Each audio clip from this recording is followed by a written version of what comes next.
Hi, magandang araw po ulit sa inyong lahat, and for our third and final reading of the day today, tingnan po natin kung ano po ang makikita natin sa third reading of the day natin. Yan.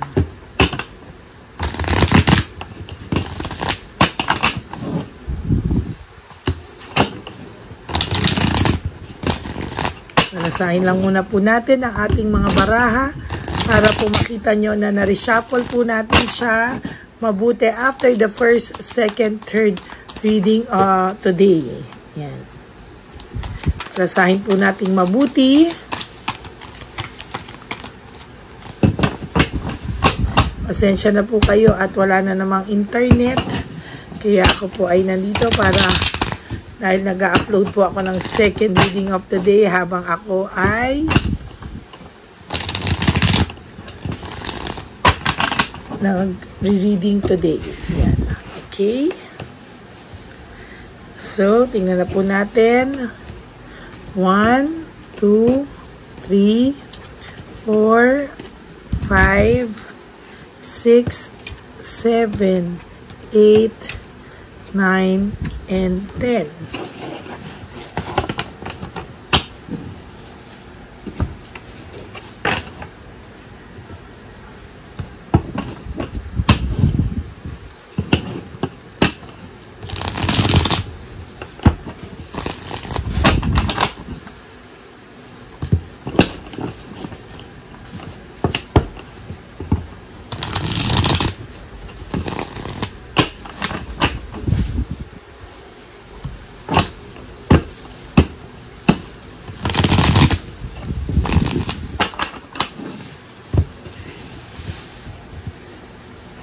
Okay. 1, 2, 3, 4, 5, 6, 7, 8, 9, and 10.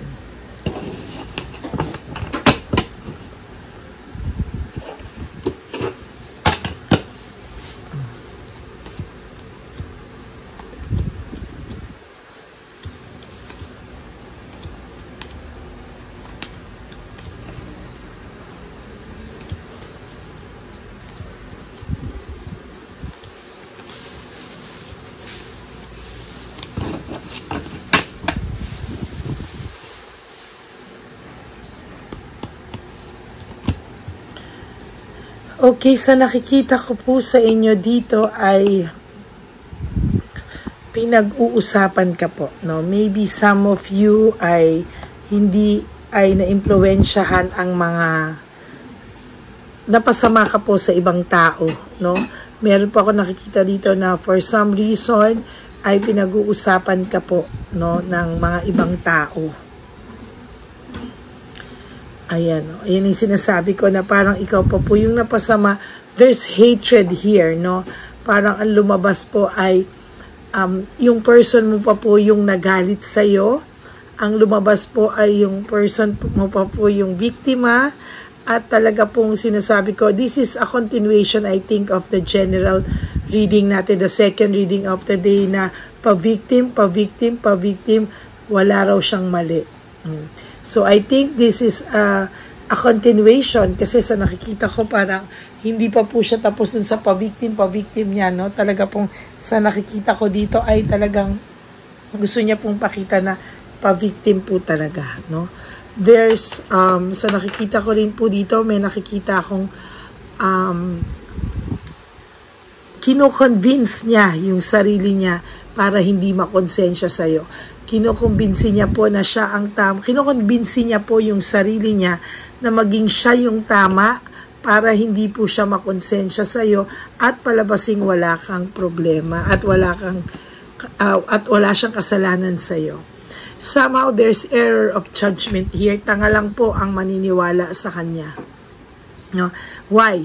Nakita naman po ng tao kung paano po ikaw magtrato at paano mo po minahal ang person na to. Nakita po ng mga tao kung gaano ka-genuine ang puso mo. Kaya po yaan, siya po ang nagmumukhang tanga. Though, meron po mga ibang tangang tao na naniwala, no?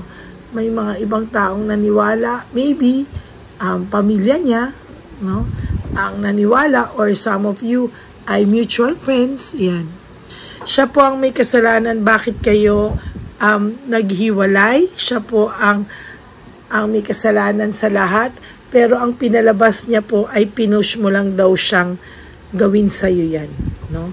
Parang hindi po ako naniniwala dito, no? Nakita ko po kung gaano mo minahal itong person na to. Nakita ko po somehow kung ano yung ginawa mo para sa taong ito, kaya hindi po ako naniniwala na ganyan siya, no? There's recovery here, no? Nakaka-recover ka na po, ipagpatuloy mo yan. Huwag ka pong magmamakaawa sa kanya, huwag ka pong magre-reach out, huwag ka pong gagawa na isang bagay na ikaw mismo daw po, no? Ikaw daw mismo po ang ang bababa, kasi kailangan mo pong turuan ito ng leksyon. There is this sacrifice, no? May sacrifice at pagiging martyr, no? Yan.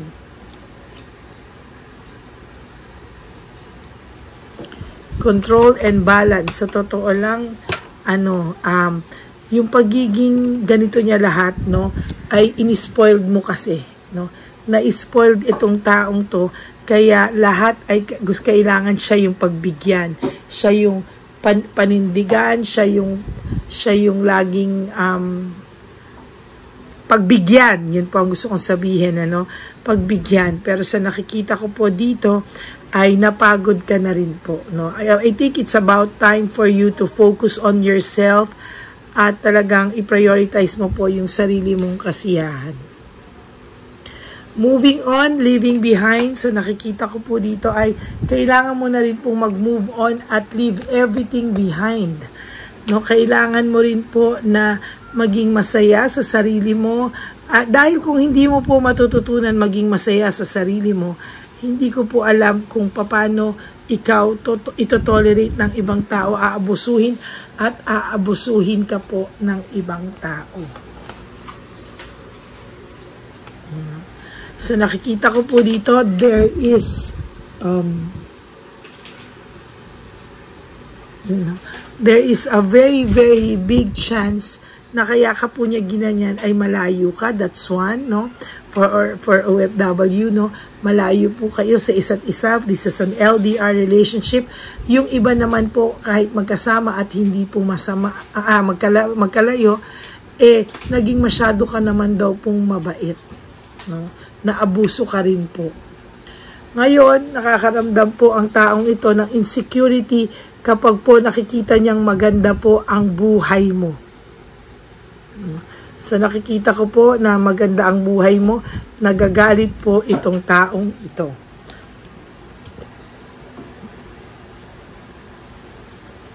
So nakikita ko rin po dito ay nga po, nakikita ko po talaga dito na mapagmataas at puno ng ego ang taong ito, no? Sa totoo lang, napakahirap pong pag-explain na ng taong to. Hindi po ito marunong makinig. This is a narcissist type of person. Ang person mo po ay narcissist. That will be our title for today. Narcissist ang minahal mo, no? Yan po, narcissist po ang minahal mo talaga. Ang hilig-hilig po nito ipakita sa mga tao na masaya siya. Ang hilig-hilig po nito ipakita sa tao na hindi siya affected at all. Mahal niya po ang sarili niya. Pero sasabihin ko po talaga sa inyo na napakahirap po para sa taong ito ang makinig at umamin ng pagkakamali talaga, no? Kahit po siya nang may kasalanan, lulusot at lulusot pa rin ang taong ito at magpapaawa pa rin po ang taong ito. Hindi na po kayo nag-uusap pero may pa-victim pa rin po ito. Hindi na po kayo nag-uusap pero itong taong ito po ay gumagawa pa rin ng mga issues at kunwari nagpapaawa effect. Sa totoo lang po, siya po, ayan o, self-victimization, pa-victim po talaga ang narcissist na ito. Pa-victim talaga, no? Sarap kantahan talaga to ng kanta ni Judy Ann doon sa kanyang movie, no? Na pa-victim, no? Talagang nakakatawa, na nakakainis ang person mo because siya ang gumagawa ng sarili niyang ikaka-trap,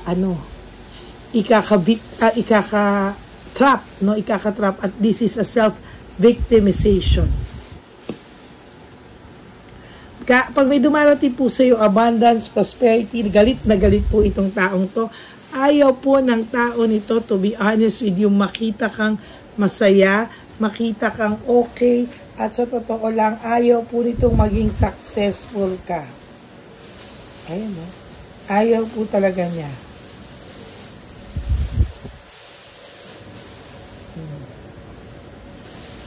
Ay.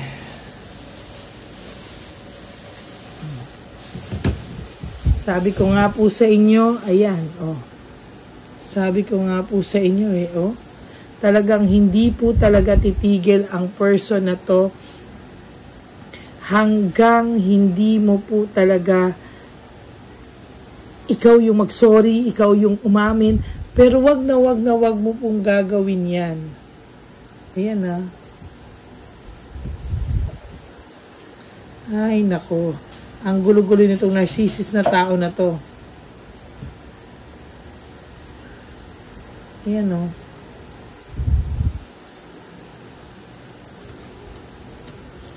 There's self-confidence. Talagang maere, ma-confident. Confident talaga ito, no? Ayan, no?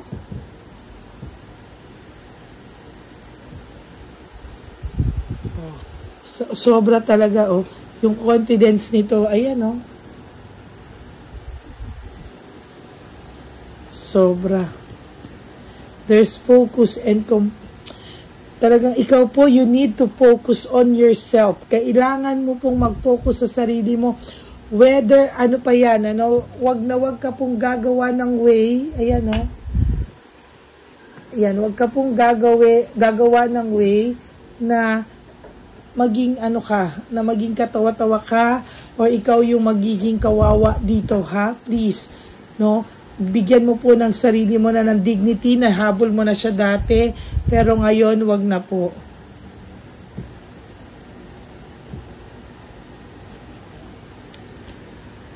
There's lack of resources, very unstable, yan. No, sa totoo lang po, lack of resources po talaga, and very, very unstable ang nangyayari sa kanya ngayon. Financially, may problema rin siya. Kung akala mo na napaka mayaman ito ngayon, no. Hirap na hirap po siya ngayon dahil wala ka po. No? Siya po ngayon ang lahat sa sarili niya at wala po siyang maaasahan na tulad ng kabaitan na ibinigay mo po sa kanya. Yan po ay talagang, ayan, no? Talagang yan po ay napala niya. That's the consequences ng kanyang actions. At sinasabi ko sa iyo, huwag ka pong maawa kahit pusong mamon ka. Sana po minsan maging pusong bato ka naman para sa sarili mo. Alam ko napakahirap maging madamot, pero this time sana naman po unahin mo na po ang sarili mo at ang pamilya mo umaasa sa iyo. Okay? So that's it for your third reading of the day today. Narcissus ang minahal mo. Diretsahan ko na pong sinasabi sa iyo. Narcissus ang minahal mo at ayan po talaga, no? So, that's it for your third and final reading today. I think I will give you a bonus reading later kapag may internet na po, no? Talagang ang hirap po kasi ng walang internet. But thank you po sa lahat at I will be back for another reading maybe tomorrow morning or bonus later. I don't know po, but I will be back, no? For those of you who would like to have a private reading with me, you can message me at Lady Lee Elena. That's Ladyly Elena. Nasa dulo po yan na ating video. That's my only official and legit FB account, no? So sana po ay mag-message po kayo kung gusto niyo magpa-schedule para po ma-schedule ko kayo kasi may pila po talaga, no? So priority po natin syempre yung nauna po at hindi po ako sisingit basta-basta dahil talaga pong nakapila po talaga. Okay? God bless you all. Sabi ko po sa inyo, for those of you na naka-resonate, please give me a like and comment down below para naman po naririnig ko kung ano po ang inyong reaction and comments dito. And please no skipping of ads. Tulong nyo na po yan sa ating channel. And sana naman po ay maging, pag makapagbigay po kayo ng super thanks, I would really appreciate and love that from the bottom of my heart. To all my Lady Elena friends, family, and subscribers, very, very loyal and solid subscribers, maraming salamat po sa inyong lahat.